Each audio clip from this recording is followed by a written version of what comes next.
Colombia en el exterior, explorando el futuro del gas natural en Colombia y en la región. Con la participación de Mauro Chávez Rodríguez, director de Gas y GNL para las Américas, Wood Mackenzie.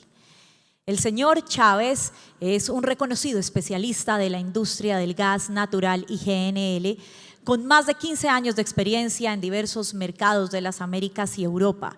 Actualmente lidera la práctica de gas y GNL para América Latina y el Caribe. Asesora a gobiernos, empresas y organismos multilaterales en proyectos claves como precio del gas y GNL, la integración de los sectores de gas natural y electricidad, la expansión y tarifas de infraestructura y fusiones y adquisiciones de activos de gas. Y Sergio Cabrales, profesor asociado de la Universidad de los Andes. El señor Cabrales es especialista en la aplicación de analítica, métodos computacionales, teoría de la decisión, economía y matemáticas para resolver problemas en el sector energético.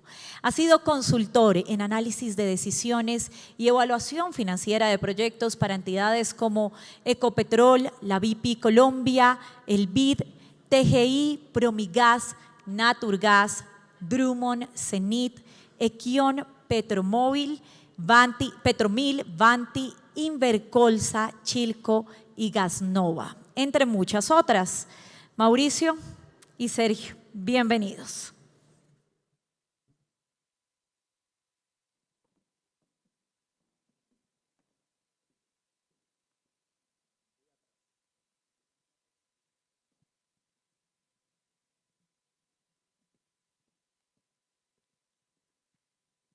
¿Qué tal? Muy buenos días para todos. Muchísimas gracias por la invitación. Acá es un honor compartir con Mauro. Vamos a entrar un poco en materia. La idea, esto es cambiar un poquito ese estilo de los paneles, que es solamente un poco de la charla, sino que queremos también mostrarles algunos datos y algunos análisis de la región y de Colombia. Y bajo eso, hacer una conversación lo más agradable posible. Eso es la idea de este conversatorio, más que un panel en sí. Entonces, como les contaba, vamos a entrar un poco en materia en los dos niveles y vamos a hacer algún tipo de preguntas que tengamos. Adelante. Gracias Sergio. Y quería agradecer también a María Claudia particularmente y a los organizadores del evento por el excelente agenda que están teniendo y la atención de todos ustedes. El primer tema, Sergio, que quería tocar es cómo la percepción del gas natural ha cambiado en los últimos 5 años en el mundo. Y para eso estoy mostrando este slide porque estamos viendo la visión que tenemos en diferentes escenarios al futuro de la participación de cada energético en el mundo. Si bien ahí hay diferentes escenarios, el verde, por ejemplo, es un escenario donde se hacen esfuerzos en el mundo para conseguir un escenario de 1.5 grados en el Celsius en el aumento de temperatura global. Mientras que nuestro caso base, que es el caso que Wood Mackenzie considera, que es lo que creemos más realista, el mundo va a tener un incremento de 2.5 grados Celsius, ¿no? Y ahí uno puede ver cómo cada energético evoluciona en el tiempo. Hay 3 mensajes en este slide. El primer mensaje es que de todos los energéticos, el que más crece es la electricidad. ¿Y qué significa esto? Pero no es tan fácil el crecimiento de la electricidad y las renovables. ¿Por qué? Porque primero, en los sistemas en el mundo de transmisión, generalmente, excluyendo Estados Unidos, Canadá, la mayor parte de la planeación de la transmisión es hecha por entidades, no entre privados, sino por una aprobación previa de los reguladores y las entidades de planificación. ¿Qué sucede en el mundo en este momento? Que no solamente en la región, sino en Europa, las entidades reguladoras han perdido la capacidad en el tiempo de entregar toda la agenda regulatoria que tienen. Muchos de ellos se han retirado, por ejemplo, los expertos, o los pocos que quedan se van al sector privado. Entonces hay una necesidad muy grande de mayor capacidad de entrega regulatoria. Y como le digo, es un efecto global. Aparte, si yo quiero colocar un proyecto de renovables, necesito transmisión. Vayan a un proveedor de transformadores y les va a decir que no les puede entregar un transformador en los próximos 2 a 3 años. Entonces es un problema en la cadena de suministro de las renovables. El segundo mensaje aquí es que el petróleo, hay una visión de pico de petróleo entre 2030 y 2035 global. En la región, en nuestra región América Latina, ese pico se extiende hasta 2040, 2045. ¿Por qué? Porque nuestra región generalmente es una región exportadora de commodities. Nosotros producimos minerales, producimos productos agrícolas, eso requiere mayor consumo de diésel y tenemos una demografía positiva. Finalmente, el tercer mensaje es el papel del gas natural.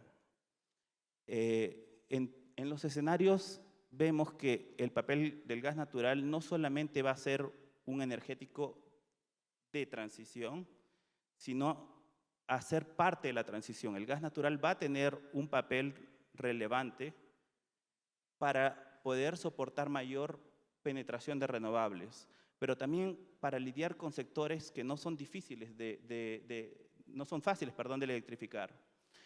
Y en el gas natural también la percepción ha cambiado. Si alguien hablaba con ciertos bancos o fondos de pensiones hace 5 años y le decía, mira, ¿sabes qué?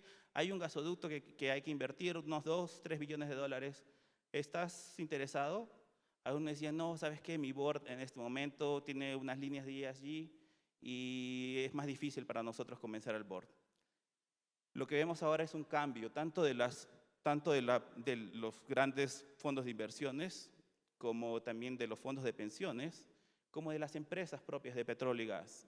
Hay un interés mayor en infraestructura de gas natural y proyectos de gas natural, porque han entendido que justamente hace parte de esa transición energética. Perfecto. Ahora llevemos ese nivel, hagámosle un zoom a la parte de Colombia. Digamos, todos los colombianos, directa o indirectamente utilizamos gas.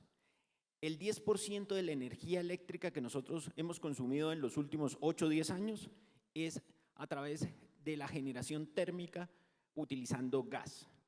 Y por el otro lado, pues, más de 11.6 millones de hogares. Esto lo que quiere decir es que alrededor del 70% de los colombianos, unos 36 millones de los colombianos de los 50, utilizamos gas diariamente en nuestros hogares. Esa es la relevancia. Pero, ¿qué es lo que está pasando con Colombia? Entonces, lo que ustedes ven, digamos, en el slide, ven unas barras azules y ven un decaimiento continuo durante muchos años. En los últimos 12 años, las reservas probadas de gas han bajado más de 60%. ¿Por qué?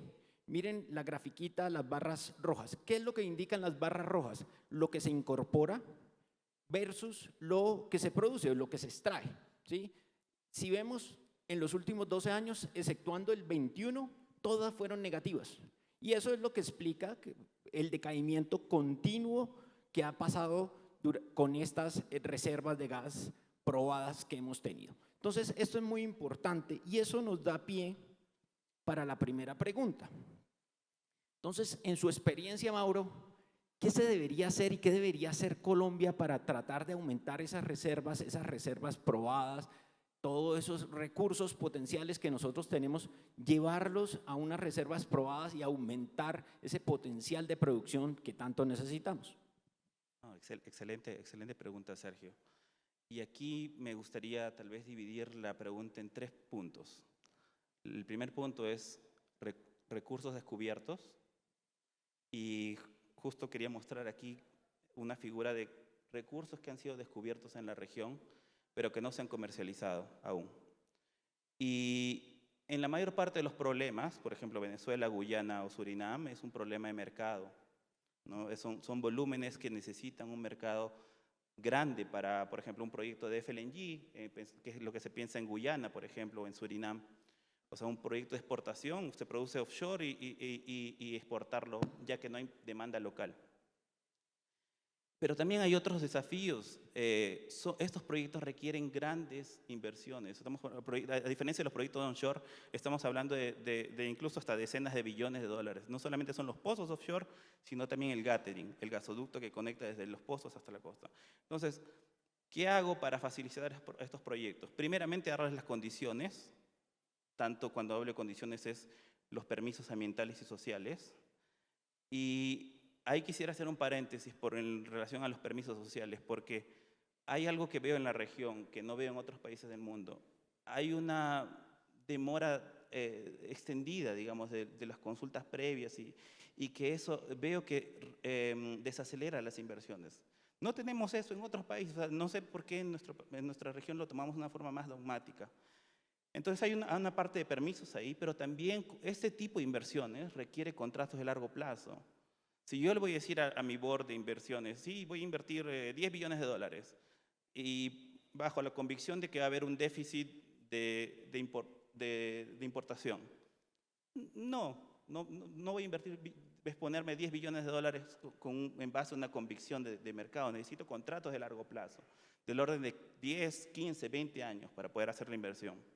El segundo punto es las reservas posibles, probables, y los recursos contingentes, cómo convierto esas reservas probadas. Y ahí eso pasa por incentivos. Hay muchos ejemplos de cómo hacer esos incentivos fiscales para que esa producción adicional sea más atractiva. ¿Cómo hago para mejorar los economics de una recuperación secundaria que aumente el factor de recuperación? Y hay un trabajo fiscal de por medio. El tercer punto es la exploración. Explorar no es fácil, requiere pues, una apuesta muy grande de las empresas. Ese pozo puede puede resultar bien, pero también puede ser seco. Son del orden de decenas de millones de dólares. Entonces ahí también pasa por la parte fiscal y hemos visto incluso en algunos gobiernos, por ejemplo en Angola, que cuando el pozo no resulta, hay un programa de incentivo que el inversionista recupera parte de la inversión de exploración. Entonces, la industria en general, los gobiernos están reaccionando a dar más facilidades por la dificultad del propio negocio, ¿no? Sí, claro. Digamos ahí, para el caso colombiano, para completar, es 23% la probabilidad de éxito exploratorio. Entonces, lo que quiere decir es que de 5 pozos que se perforan, solamente uno resulta comercialmente viable. Y además, pues si es gas, necesita contratos e infraestructura pues, para poder desarrollarse y convertirse en reservas probadas. Entonces, hay otro tema importante en el caso colombiano, para empezar a hacer un poquito un contexto más completo en el caso colombiano. Lo que están viendo acá es esa producción estimada. En Colombia pues se llama el potencial de producción, eso lo declaran todos los agentes productores, perdón la redundancia, del mercado. Y esas son esas barritas azules, uno ve pues, que estamos decayendo continuamente y esa es una proyección que se hace a 10 años. Si uno adicional a esas barras azules, que es lo que está estimado que vamos a producir, incorpora la capacidad de regasificación, en este caso SPEC en Cartagena, entonces estamos hablando de 450 gigabtus más sus ampliaciones que podríamos estar llegando a unos 533 gigabtus, digamos esa sería la oferta, importado y la oferta nacional. Esa es, digamos, por un lado de la moneda, diría yo. Si cogemos esa oferta y la comparamos con la demanda estimada que tenemos, que es la línea verde que ustedes están viendo, entonces vemos que una de las cosas importantes es que cada vez esa participación de gas importado va a ser más alta. En la actualidad ya podemos hablar de 20 o más % para el siguiente año y así eso es como la tendencia. Eso es lo primero importante de anotar y ahora más adelante vamos a hablar de los precios, que eso es uno de los temas claves que tenemos. Lo siguiente que vemos es que si combinamos factores climáticos como el fenómeno del Niño o un verano intenso, que es lo que estima, por ejemplo, al menos prevé la UDME en esta demanda, que es ese pico que ustedes ven para finales del año entrante, vemos que si hay que suplir la necesidad de gas para la demanda esencial, hay que suplir a los industriales y hay que suplir el parque térmico a todo vapor, diría yo. No hay gas suficiente, ni siquiera ni nacional ni importado. Eso pues hace que se requiera adicional. Por ejemplo, acá ya está la parte de la regasificadora de Buga, de Ecopetrol, que uno espera que entre en el segundo semestre del año entrante. Ni siquiera con esa regasificadora podríamos suplir el déficit. Y eso es un reto importante y hay que llamar la atención de esto en este momento, porque no es cuando se materialice el riesgo, sino pues a tomar todas las medidas para eso. Y tengan en cuenta una cosa importante, este es el balance grueso, diría yo. Acá no se está teniendo en cuenta las restricciones de transporte, que ese es otro de los temas críticos, y por ejemplo hay un gasoducto crítico que es del de la Mami Ballena, ¿no? Que también puede estresar un poco más todo este sistema, porque puede que tengamos gas importado, pero no tengamos cómo incorporarlo al interior del país, donde el déficit del gas es superior que el de la costa. Dicho eso, entonces entramos en materia con Mauro y digamos con toda esa experiencia que él ha tenido a nivel regional y en Europa, ¿cómo garantizar esa seguridad de abastecimiento? ¿No? Entonces, digamos, eso es clave para Colombia, dado la situación que les exponía hace un par de minutos.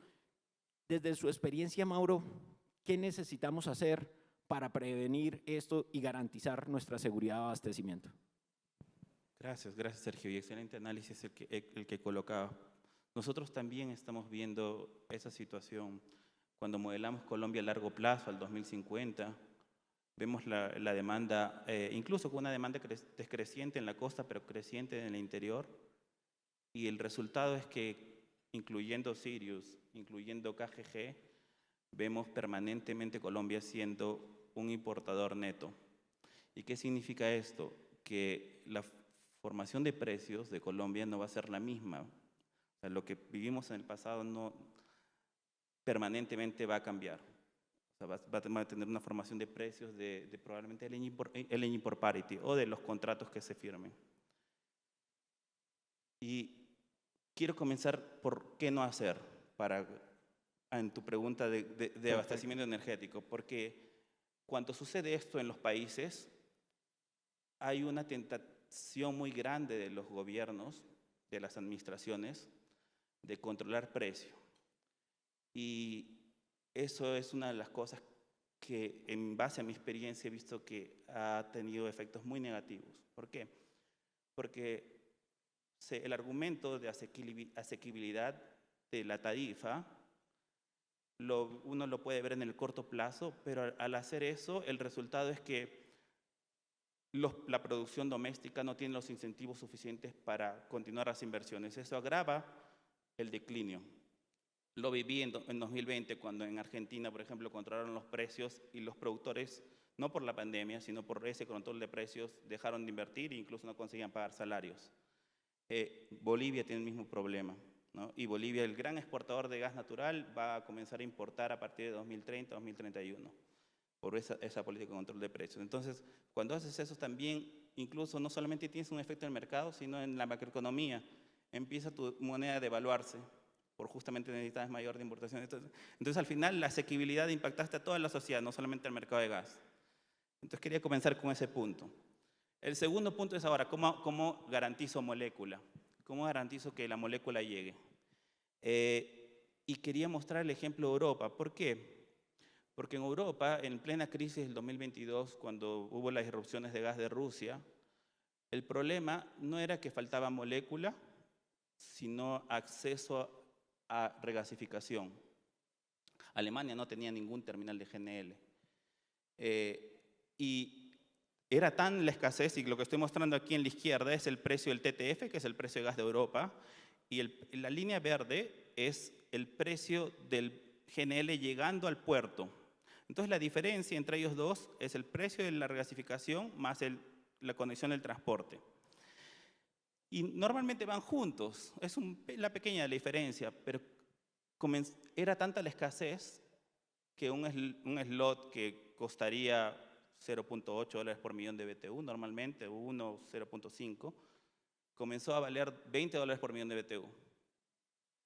que aproximadamente con un slot de $20 por millón de BTU es $40 millones, ¿no? Y eso justamente porque faltaba, o sea, ese era el precio del mercado secundario.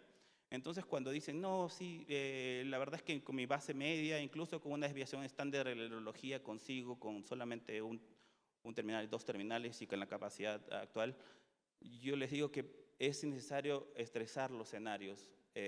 Y felicito al equipo de SPEC también por la expansión, porque es necesaria, no solamente necesito la actual expansión de PEX, sino también futuras expansiones, pero también los otros terminales, justamente para no evitar estos problemas. En menos de un año, con estos precios, yo pagaba todo un terminal nuevo. Entonces quería especificar eso, primeramente. Y los terminales que necesitan. ¿Qué necesito yo como inversionista para colocar un terminal? Lo mismo, contratos de largo plazo. Yo no puedo colocar un terminal si me dicen, yo tengo una visión de regasificación, la necesidad de regasificación y eso va a evoluir en el tiempo y mi utilización de regasificación va a terminar, entonces tus rentas van a ser en base a la utilización de tu terminal. Nadie va a invertir en eso. Yo necesito tener la capacidad contratada a largo plazo, de por lo menos 10, 15, 20 años, ¿no? Y obviamente eso involucra también tener contratos back to back sea contratos con térmicas, que es lo más común que en la región, la mayor parte de los terminales se han construido en base a contratos de térmicas, o incluso contratos de gas a las distribuidoras. Y cuando hablo back to back en el downstream, como aguas arriba también, contratos de GNL eventualmente también de largo plazo. Sí, ese es el caso colombiano que SPEC se construyó solamente para el suministro de LNG para las térmicas, para el grupo térmico que tomaba ese gas cuando se requería, pero digamos desde el 1 de diciembre del año pasado, pues ahora también hay un déficit para la demanda esencial e industrial y entonces también pues, nos toca utilizar esa parte y esa capacidad de SPEC de importación pues para suplir esa base que tenemos de la demanda y no solamente las térmicas. Entonces ahora ese gas pues lo tenemos para ambos, digamos en el caso colombiano. Pero creo que es importante, digamos, ese punto que tocas de ampliar esa capacidad de regasificación. Digamos en el caso colombiano, por ejemplo, el punto de Ballena es estratégico por tener acceso a los dos sistemas, el acceso a Promigas, que es toda la costa, llegando hasta Cartagena, y el acceso del interior del país, donde, como les decía hace un par de minutos, pues es el déficit más grande está en el interior del país. Entonces sería estratégico tener esa planta de regasificación que tiene planeado Ecopetrol pronto. En relación al punto, quería colocar un punto adicional, si me permite, Sergio. Tener contratos de largo plazo de regasificación no es fácil. Y les cuento una anécdota mientras lideraba el mercado de gas de Europa. Uniper, que es una utility alemana, tenía contratos de largo plazo en Holanda, ¿no? Y por muchos años perdían dinero, o sea, eso iba a costo, ¿no? Y era difícil explicar al comité de inversión, porque ¿cómo explicas que es una apuesta que en buena parte de los años vas a perder dinero? Pero justamente tener eso le permitió a Uniper, tener esa capacidad de regasificación, le permitió a Uniper no solamente pagar todo lo que había perdido en un año, sino tener ganancias. O sea, y es justamente la complejidad si se hace solamente entre visión de privados.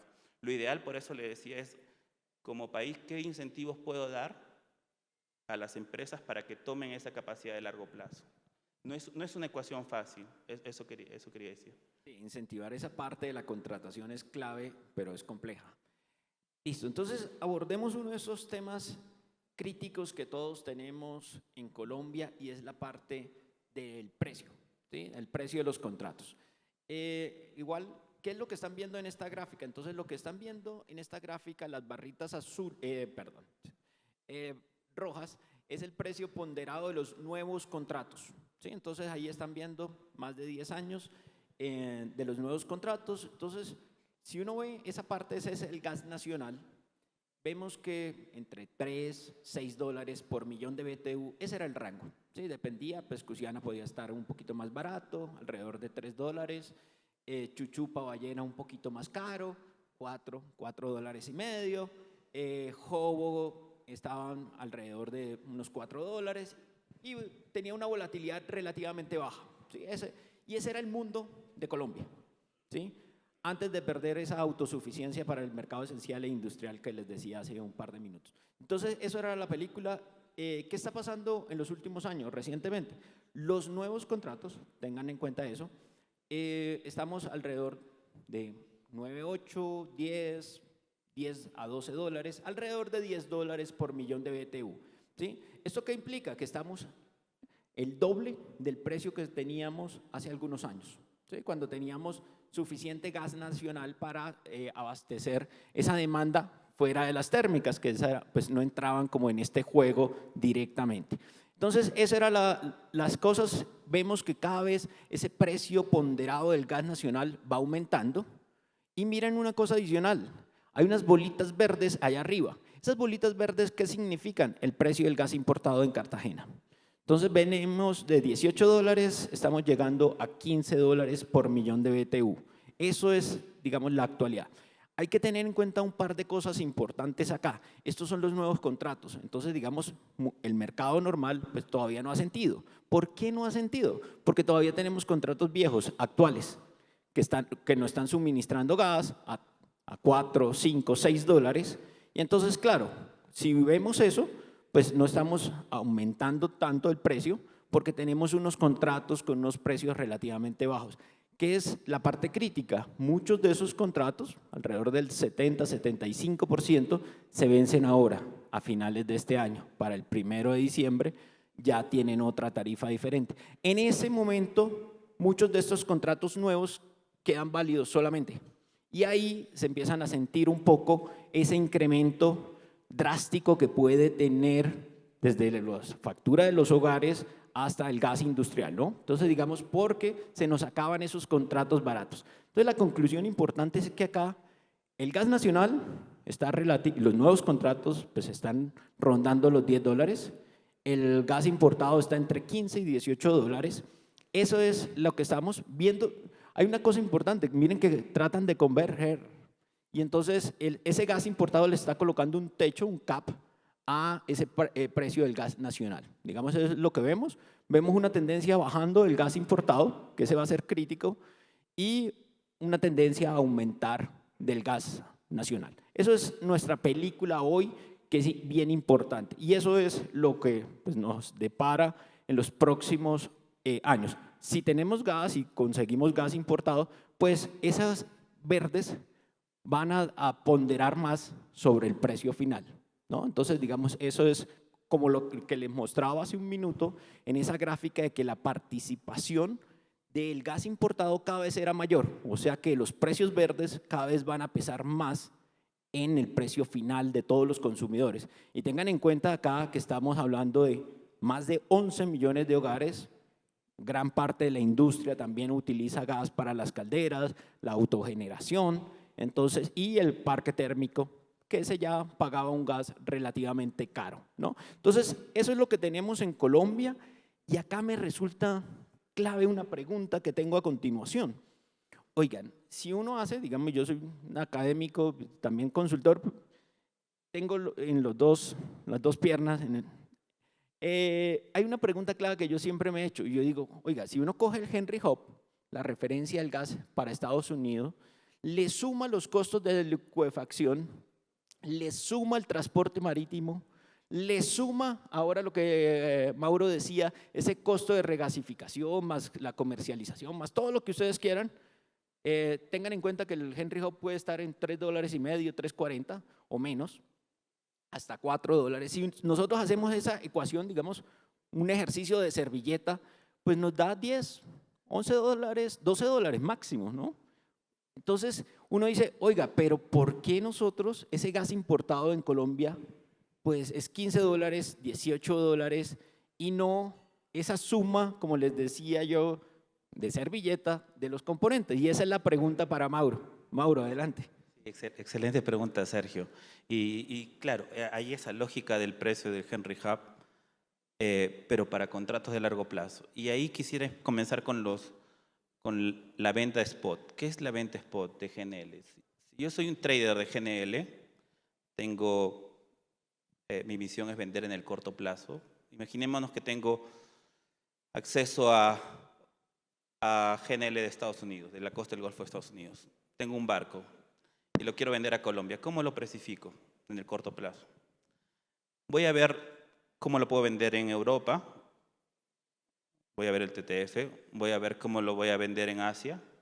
Y en base a mis costos de flete y en base también a qué tan urgente me has pedido el GNL y veo si te lo puedo entregar o no, y tal vez vea, soy uno de los 4 únicos que te puedo entregar. Te voy a cobrar Una precio. prima. Exactamente, exactamente. Entonces esa es la lógica del spot. Como Bill lo decía, el mercado en este momento está ajustado. Felizmente están entrando nuevos proyectos, principalmente en Estados Unidos, pero en los próximos 6 años nosotros vemos el mercado de spot de ser un mercado ajustado pasar a un mercado sobreofertado. ¿Por qué? Porque entre Estados Unidos, Canadá y Qatar, entre 2026 a 2030-31 están aumentando 40 millones de toneladas por año. Y ahí súmele a Argentina, ¿no? Sí, correcto. Argentina es un buen ejemplo. ¿Por qué? Porque los 2 proyectos argentinos son más o menos 5 millones de toneladas por año. Los 2 barcos. Ahorita el primero es de 2.5. Entonces estamos hablando, si hago bien las matemáticas, estoy hablando más o menos de equivalente a 15 veces ese barco cada año, ¿no? Es mucho GNL y el mercado tal vez no tenga capacidad de absorberlo a menos que tenga una elasticidad en la demanda.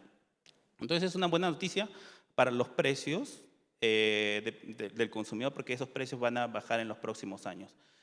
Pero la pregunta también es, ¿quiero exponerme al spot siempre? En Colombia como importador. Y si yo tengo una visión que voy a necesitar considerablemente importaciones de GNL a largo plazo, ¿vale la pena hacer un contrato de largo plazo eventualmente con una demanda firme en vez de estar expuesto totalmente a spot? ¿No? Porque, perfecto, vamos a tener una situación favorable en los próximos años, pero a partir de 2031 el mercado comienza a estar ajustado de nuevo, ¿no? Y si haces un contrato de largo plazo, tienes todos esos indexadores, no solamente el Henry Hub, puedes hacer un contrato en base a Brent, etcétera, y era un poco la lógica que usted mencionaba, Sergio. En el anterior, si podemos ir no, el anterior, por favor. Era justamente los contratos de Henry Hub un poco esa lógica que usted mencionaba, ¿no? El costo de mi gas sourcing, que está relacionado al Henry Hub, más el costo de los OPEX de la liquefacción, más la constante que te cubre la liquefacción, pero también te cubre la parte de comercialización y tu shipping. El problema de ello es que si quiero tener un buen precio en base a esa ecuación, yo tengo que tener contratos nuevamente a lo mínimo de 15 años. Si yo te voy a pedir un contrato de 10 años, eso para el vendedor no es fácil. ¿Por qué? Porque el vendedor está haciendo un compromiso de 20 años con la planta de liquefacción. Y lo que le estás diciendo es básicamente, los 10 años siguientes vas a riesgo. Yo te compro los primeros 10 años, pero los 10 años siguientes vas a riesgo. El vendedor te va a colocar una prima sobre eso.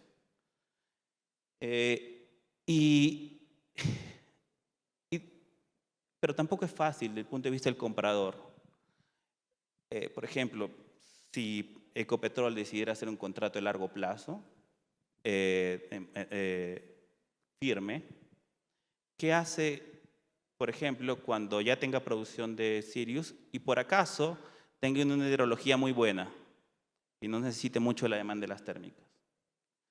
Voy a tener que pagarle de cualquier forma al que me vendió el GNL los costos fijos. Y me toca salir a comercializar ese gas que no necesito, ¿no? Correcto, y eso no es fácil, no es fácil. Tengo que tener probablemente mis divisiones de trading en Houston, Londres y Singapur para ver dónde lo consigo, realocar ese barco o eventualmente tener cláusulas ahí que me permitan tener, y eso se va a reflejar en el precio. Entonces no es fácil esos contratos de GNL y por eso viene la necesidad de, nuevamente, disculpen si estoy siendo repetitivo, condiciones que faciliten la demanda firme a largo plazo. Sí, ahí es clave, digamos, para el caso colombiano. Uno ve, si uno quita la parte de la demanda térmica, es relativamente plano, creciendo, y entonces uno podría hablar de ese tipo de contratos de largo plazo, pero también uno ve que si entra pues todo el gas costa afuera o no convencional, pues cambia ese juego y ya no se necesitaría ese gas importado. Entonces digamos, pero el que da toda la volatilidad en la demanda, acuérdense la grafiquita verde, es la parte del parque térmico, ¿no? Entonces si se prende el parque térmico, pues entonces la volatilidad es muy alta. Dado eso, pues no se pueden hacer unos contratos ni comprometerse a 10, 15 o 20 años, ¿no? Pues, digamos, no tendría ningún sentido. Y esa explica esa prima y esa diferencia que pagamos en el gas importado colombiano. Entonces, digamos, gracias Mauro, a mí, digamos, eso es una de las preguntas que muchos en Colombia nos las hacíamos y yo creo que ya nos quedó muy claro. Entonces, vengan y entremos en otro de los temas. Acá otro bloque que tenemos. Y es la parte de los incentivos para los inversionistas en Colombia. Entonces, digamos, podemos ver que parte de no tener nuevas reservas probadas en Colombia, aunque tengamos recursos, digamos, tenemos recursos costa afuera, tenemos recursos no convencionales, tenemos también recursos convencionales, pero no se han materializado en reservas probadas. Hay un indicador clave que me parece y es, oiga, de todas las rentas que se generan en el sector de hidrocarburos, ¿cuánto se lleva el gobierno y cuánto se lleva el privado? Yo siempre, digamos, yo soy profesor, entonces eso es a lo que me dedico principalmente. Entonces, digamos, le voy a traer un ejemplito fácil de servilleta, también como les decía. Imagínense que ustedes extraen un barril de petróleo, $80 lo venden. Entonces, si suman todos los costos de extracción, no solamente el lifting cost, sino toda la parte de diluyentes, transporte, todo lo que ustedes quieran, la prima, todo lo que quieran, pónganle $30. Nos queda $50. De esos $50, ¿cuánto se lleva el gobierno y cuánto se lleva el privado, operador, inversionista, el que hizo los pozos exploratorios, hizo todo, corrió el riesgo, como les decía? ¿Cuánto se lleva eso? Antes de la reforma del 22, se llevaba el 60%. O sea, dicho en otras palabras, de $80, 30 era el costo de extraerlo, $50 era la renta, el gobierno en Colombia se llevaba $30 y el inversionista, por incurrir en el riesgo y hacer todas las inversiones, se llevaba $20. ¿Qué pasó después de la reforma tributaria? Después de la reforma tributaria, como ustedes ven, esos escalones que les estoy mostrando, aumentó de 60 a 80%. Entonces, de esos $50 de renta, ahora el gobierno se lleva $40. Solamente le deja al privado, al inversionista. Tengan en cuenta que esto no tiene en cuenta los dividendos de Ecopetrol ni nada de eso, ¿sí? Se lleva solamente $10, incurriendo en todo el riesgo exploratorio, el riesgo físico, todas las cosas que tenemos en Colombia, y eso es un indicador clave. ¿Por qué es clave? Porque uno lo puede comparar con la región y eso puede ser pues, un proxy de qué tan atractivo, qué tantos incentivos hay para la inversión en Colombia frente a Guyana, Brasil, Argentina. Lo que vemos, y ahora Mauro nos lo explica mejor, es que digamos en la región estamos hablando de 50-60%. O hasta menos, en Argentina, en Perú, en Brasil y en Guyana. Básicamente, solamente para atarlo con ese ejemplito de servilleta que yo les traía, es que de esos $50 de renta, somos 50 y 50. El gobierno que no corre riesgo, pero pues, tiene sus regalías, sus impuestos de renta, todo el resto, entre otros, todos esos impuestos se lleva la mitad y el que corre el riesgo pone el dinero, hace la inversión, pues se lleva la mitad. Y eso es lo que está en la región, ¿sí? Nosotros estamos en este momento por fuera de la región, ¿sí? Por fuera de ese rango de 50-60% de government take. Digamos, y eso es uno de los puntos claves porque, digamos, las empresas del sector están acostumbrados al riesgo, ¿sí? Donde operan hay riesgo, no solamente geológico, hay todo tipo de riesgos. Pero si la rentabilidad es interesante, ellos van y van a operar y van a producir en esos sitios. Entonces, dicho eso y ese contexto colombiano, me interesaría preguntarle a Mauro, oiga, ¿cómo mejoramos esos incentivos para Colombia? ¿Qué hacemos para volvernos otra vez atractivos? vemos que la realidad es que muchas de las compañías grandes, los majors, se han ido la mayoría de Colombia, digamos, eso es la realidad. Se está quedando Ecopetrol pues, con gran parte de la operación, de la producción. Solamente para darles datos, más del 80% del gas es el grupo Ecopetrol, la producción. Más del 60% del petróleo también es Ecopetrol. Entonces, digamos, lo que vemos es que se está quedando solo Ecopetrol, no estamos atrayendo tanta inversión como quisiéramos. Y entonces, ¿cómo cambiar esos desincentivos que hay para volverlos otra vez incentivos en la inversión, en el caso colombiano del sector específico de hidrocarburos? Perfecto, perfecto, Sergio. Y antes de responder ello, yo me gustaría comenzar con una pregunta que tiene que ver cómo, incluso en la teoría académica, de los fundamentos de tener estas rentas fiscales, que es la renta de escasez. Y mi pregunta inicial es para ustedes. ¿Ustedes creen que el petróleo y el gas es escaso en el mundo?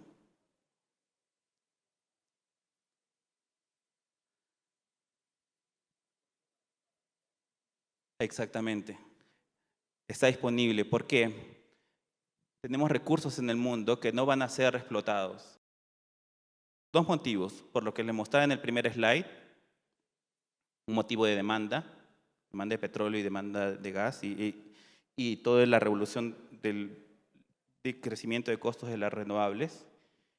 Y el segundo motivo es porque tengo amplios recursos no convencionales, por ejemplo, en Estados Unidos o Argentina.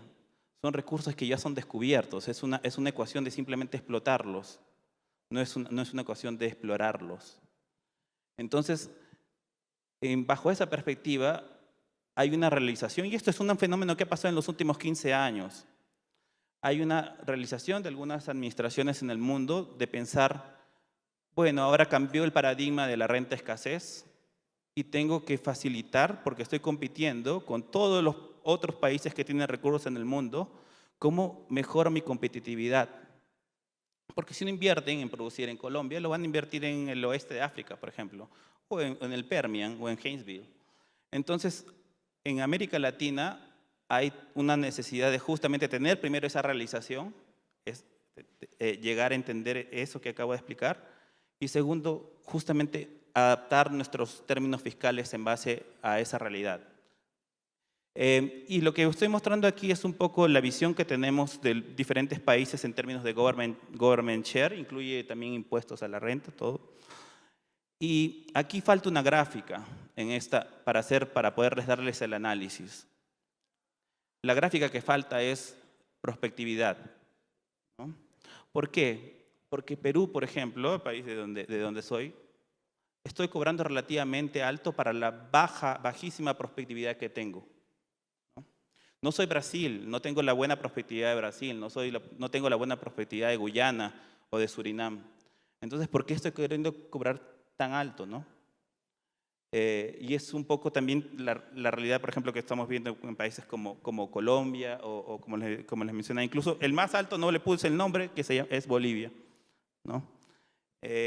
Entonces hay una realización de justamente alinear esas perspectivas fiscales con esos dos conceptos, el concepto de renta escasez que cambió y el segundo concepto de la prospectividad. Realizar, si no he tenido buenos resultados, ajustar mis términos fiscales, ¿no? Y ahí quería poner el ejemplo de Argentina. Argentina es un buen ejemplo porque Argentina ha hecho un programa que se llama el RIGI, donde le da al inversionista algo que es muy importante, que es predictibilidad. Básicamente el RIGI le dice, ya que tenemos toda esta historia en Argentina que cambiamos las reglas constantemente, bajo esta ley, si tú haces una inversión en gas y petróleo de más de $200 millones y el CAPEX lo haces en los siguientes 2 años del 40%, te adoptas al RIGI. Los beneficios son que tú vas a estar blindado de cualquier cambio de regulación futura, tanto de regulación como fiscal, y eso te permite tener certidumbre de tu flujo de caja. Y también te da ciertos incentivos fiscales incluso. en vez de tener un impuesto a la renta de 35%, pasas a tener un impuesto del 25%, lo cual mejora bastante los economics. Entonces vemos ese tipo de incentivos justamente capturando estos dos mensajes que les mencionaba, ¿no? La necesidad de tener esa realización y que podría adoptar Colombia y sería muy conveniente, diría, y mejor tiempo que ahora imposible, ¿no? Sí, digamos, para atarlo, y ese ejemplo de Argentina me parece muy bueno. Digamos, en el caso colombiano es 35% los impuestos de renta más una sobretasa que depende del precio, y entonces podemos llegar hasta el 50%, no un 25% como tiene en la actualidad el programa de RIGI de Argentina. Entonces me parece bien interesante. Ahora, digamos, ya para cerrar la charla, ya se nos acabaron los bloques temáticos.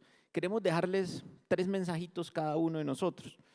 Entonces, la idea es recorrer estos mensajes y pues cada uno de ellos pues, puede tener una gran discusión en los que tenemos. Entonces, yo quiero arrancar con el primero sobre los recursos que nosotros tenemos de hidrocarburos.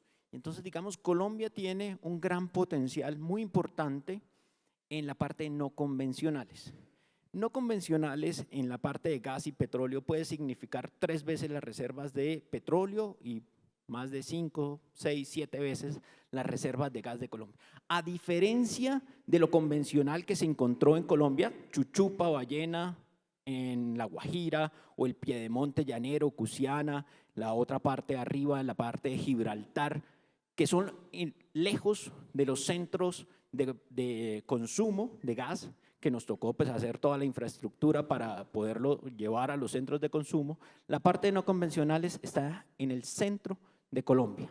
Además, tengan en cuenta una cosa, digamos, esa formación La Luna tiene una refinería arriba, la refinería de Barranca Bermeja, tiene un río, tiene un tren, tiene una carretera, la Ruta del Sol, para toda la logística que se requiere en la parte de no convencionales, y para la parte de producción tiene oleoductos que llevan directamente a Coveñas para exportar los excedentes de petróleo, y tiene un gasoducto que pasa por encima, ¿sí? Entonces, digamos, la infraestructura está clave y yo creo que vale la pena dar otra vez esa discusión dado todo ese contexto que tenemos. Y yo creo que la parte de no convencionales es un tema clave que puede cambiar estructuralmente este déficit que tenemos en Colombia.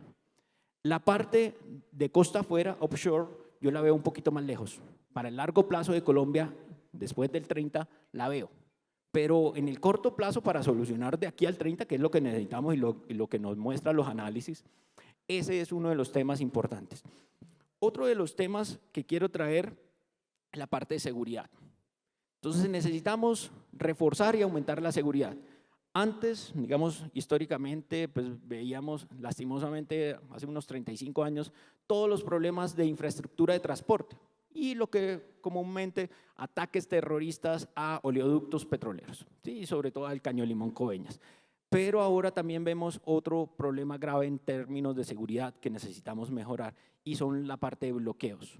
¿Sí? Si ustedes ven, por ejemplo, revisan la producción de petróleo de abril, pues en la parte de Arauca y Meta se vio afectada gravemente por la parte de bloqueos a instalaciones de producción. Además que pone en riesgo no solamente a las personas que van a pues hacer los bloqueos, sino también a todos los operadores y terminan afectando la operación y poniendo en riesgo físico todas las instalaciones. Entonces ese es el segundo punto.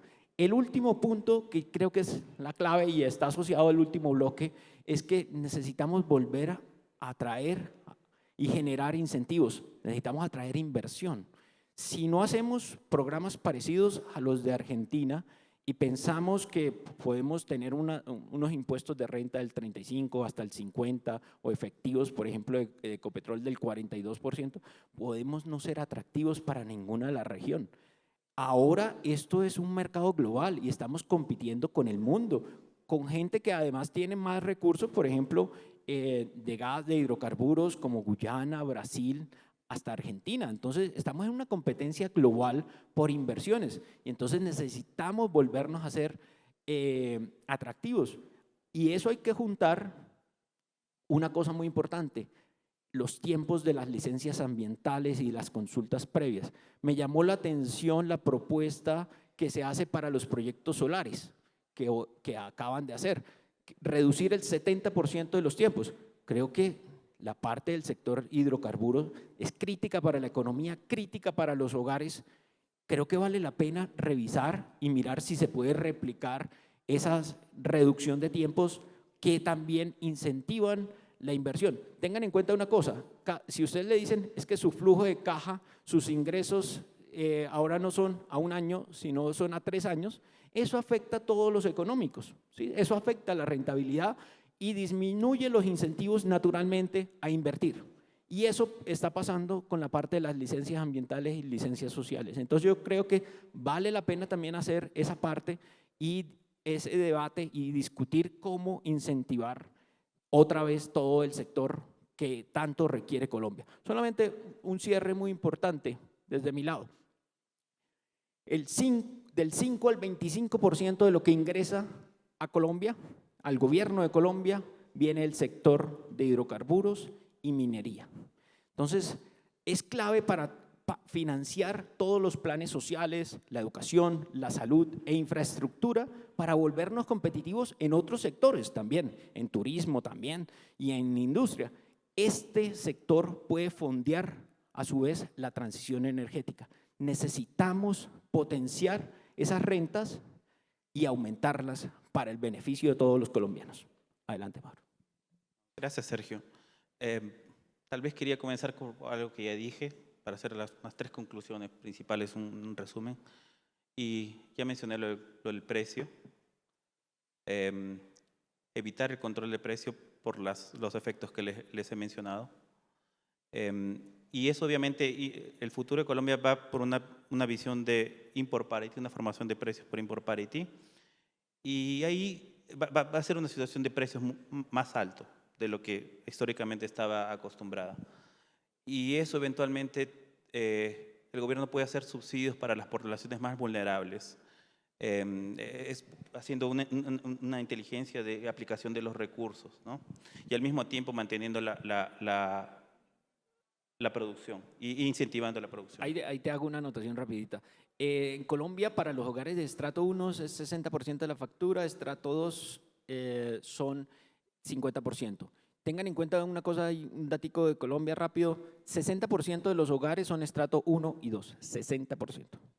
Adelante, Mauro. Perfecto. Sí, y esa es la buena noticia de Colombia, que tiene un sistema de estratos, para bien o para mal, pero para este punto de cómo enfocar subsidios, consigo dar un subsidio a ese tipo de población más vulnerable sin intervenir en los precios del mercado, ¿no? El segundo punto es, lo mencionaste muy bien, Sergio, dar mayores incentivos fiscales. Nuevamente, los 3 puntos que mencionaba, producción ya descubierta, recursos ya descubiertos, recursos y reservas que puedo colocarlos en producción, pero necesitan mejorar los economics. Y tercero, la exploración. Y lo mencionaste, la parte de los permisos. Y tercero, algo también que he repetido constantemente, y también Bill lo mencionó durante su exposición, la necesidad de largo plazo en Colombia, de contratos de largo plazo. Y ¿qué puedo hacer como administración para darle esos incentivos para que, por ejemplo, un grupo de distribución pueda tener esos contratos de largo plazo? Que al contrario, que ese contrato de largo plazo no los coloque en una exposición a ellos, sino al contrario, que tenga incentivos para adoptarlo, ¿no? El ejemplo del cargo por confiabilidad es un excelente ejemplo también, que permitiría contrataciones de largo plazo. Entonces, para desarrollar Sirius, para desarrollar KGG, para tener importaciones de GNL en firme con eventualmente mejores precios, es inevitable tener contrato de largo plazo. Listo, muchísimas gracias, Mauro, muchísimas gracias a todos ustedes por su atención.